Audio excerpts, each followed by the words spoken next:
बेगम अफ्तारी के इंतज़ाम में कोई कमी नहीं रहनी चाहिए। मैंने आमों की पेटी मुश्किल नीचे रखकर फूले सांस से सोफे की तरफ लपकते हुए फातिमा से कहा, मेरे खुदाया, और कितनी बार कहेंगे? पहले कभी कोई कमी रही है जो इतनी ताकीद कर रहे हैं? पिछली बार भी ऐसी मज़े की अफ्तारी करवाई थी। आज तक आपके दोस्त तारीफ़ें करते हैं। फातिमा ने तंग आकर कहा। मैंने कहा, हाँ भाई, वो तो याद है, आज भी वैसी ही होनी चाहिए। तुम्हें पता है, दोस्त अहबाब हैं तो तुम्हारी भी इज्जत होगी, मेरी भी। हाँ हाँ ठीक है, आप फिक्र ना करें, वैसी ही होगी। फातिमा ने मुझे देखे बगैर रूह अफ़ज़ा की बोतल दूध में अंडेलते हुए कहा और साथ ही कहा कि चिकन बिरयानी, मटन कढ़ाई, बीफ, शवारमा, कबाब, जर्दा, निहारी, पकौड़े, समोसे, मिल्क शेक, ये सब तैयार हो चुके हैं। खजूरें भी मंगवा ली हैं, बस फ्रूट काटने वाला है। आप ज़रा मदद करें, टाइम थोड़ा रहता है। खैर, मैंने छुरी ली और फातिमा की मुखालिफ सिमत बैठकर फ्रूट काटना शुरू कर दिया। कुछ ही देर में अफ्तारी का इंतज़ाम मुकम्मल हुआ और साथ ही हमने सेहन में सजे डाइनिंग पे लगा दी। दोस्तों और रिश्तेदारों की आमद का सिलसिला भी शुरू हो गया। अफ्तारी के टाइम तक सब पहुंच चुके थे। अफ्तारी का वक्त होते ही सब ने अफ्तारी की और कुछ गप्पें करते खाना खा रहे थे। अरे नवीद यार, थोड़ा ही खाना, ऐसा ना हो कि तुम्हें यहाँ से उठाकर ले जाना पड़े। अफजाल ने नवीद से मजाक करते हुए कहा, जिस पे सब हंस पड़े और हंसी मजाक के साथ सब लजीज खानों की लज्जत से लुत्फ अंदोज हो रहे थे। सब खाने से फारिग होकर जज़ाकल्ला, बहुत मज़ा आया कहते हुए निकल रहे थे। मैं हाथ धोने के लिए बेसन पे गया। बेसन की नल खोली तो साथ ही मेरे कान में एक बच्ची की आवाज़ आई, अम्मी, सब लोग तरावी भी पढ़ रहे हैं और हमने अभी तक रोज़ा इफ्तार नहीं किया। सहरी भी सिर्फ पानी से की थी। मेरी आंखों के आगे अंधेरा छा गया। ये आवाज़ पड़ोसियों की 12 साल की बच्ची की थी। मैं ये जानते हुए भी कि यह अखलाकियात के खिलाफ है, दीवार से उनके घर में झांकने पर मजबूर हो गया। देखा कि वो बच्ची अपनी माँ के सर पे खड़ी थी और उसकी माँ चारपाई पे सर झुकाए बैठी थी और उससे नजरें नहीं मिला रही है। और बाकी बच्चे अपनी बड़ी बहन का सवाल सुनकर अपनी माँ के जवाब के मुंतजिर थे। बच्ची बार बार खाने का मुतालबा कर रही थी।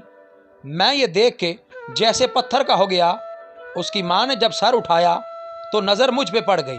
उसकी आंखें आंसुओं से भरी हुई थीं। मुझ पे नज़र पड़ते ही ज़बरदस्ती मुस्कुराई और चादर से आंसू पूंछते हुए कहने लगी, भाई कैसे हैं आप? ये लड़की बहुत ज़िद्दी है, अभी खाना खाया है सब ने, अब फिर ज़िद कर रही है। वो झूठ बोल रही थी, शायद जानती थी कि मैंने बच्ची की बातें सुन ली हैं। मैं सोच रहा था कि अफ्तारी करते वक्त जो सब बार बार खाने की तारीफ़ कर रहे थे और एक दूसरे को कह रहे थे कि भाई कम खाओ वगैरह वगैरह, वो सब इन्होंने सुना होगा तो क्या बीती होगी इन पे। कब फातिमा ये सब देखकर मेरे पहलू में आ खड़ी हुई, मुझे कुछ पता नहीं चला। मैंने अपने आप को बड़ी मुश्किल से मुतहर्रक किया और बिजली की सी तेज़ी से बाहर की तरफ लपका। अरे अरे, कहाँ जा रहे हैं? क्या हुआ? खैरियत तो है ना? आराम से जाएं। आखिर हुआ क्या है? फातिमा सवाल पे सवाल कर रही थी। मैं बगैर किसी सवाल का जवाब दिए बाजार की तरफ बढ़ा। वहाँ से हर वो चीज़ जो मैंने अफ्तारी में खाई थी लेके वापस चल दिया। मेरा हर कदम मुझे भारी लग रहा था। उस बच्ची की बातें और उस बेवा खातून के आंसू मुझे नहीं भूल रहे थे। खैर, मैंने आधे घंटे का सफ़र 10 मिनट में तय किया और आकर दरवाजे पे दस्तक दी तो उसी बच्ची ने दरवाज़ा खोला। मुझ पे नज़र पड़ते ही उसकी आबदीदा आंखें खुशी से चमक उठीं। वो वापस दौड़ी और शोर मचाने लगी कि देखो जावेद अंकल क्या लाए हैं, देखो जावेद अंकल क्या लाए हैं। सब बच्चे मेरी तरफ लपके और मैंने सारा सामान एक तरफ रख के सब बच्चों को बारी बारी सीने से लगा लिया और पेशानियों पर बोसे दिए। उनकी माँ ये सब देखकर बिलक बिलक कर रोने लगी जैसे इंसान का ज़ब्त टूटा हो। मैं भी अपने आंसू ना रोक पाया। बच्चों का शोर सुनकर फातिमा भी दीवार पर आ गई थी। ये सब देख रही थी और जब मैंने उसकी तरफ देखा तो मुझे देखकर मुस्कुराई और अपने आंसू साफ करने लगी। मैंने सामान खोला, बच्चों के साथ बैठकर उनको खाना खिलाया। हर लुकमे के साथ बच्चे मुस्कुराकर शुक्रगुजार निगाहों से मेरी तरफ देखते। बच्चों ने जी भर के खाना खाया।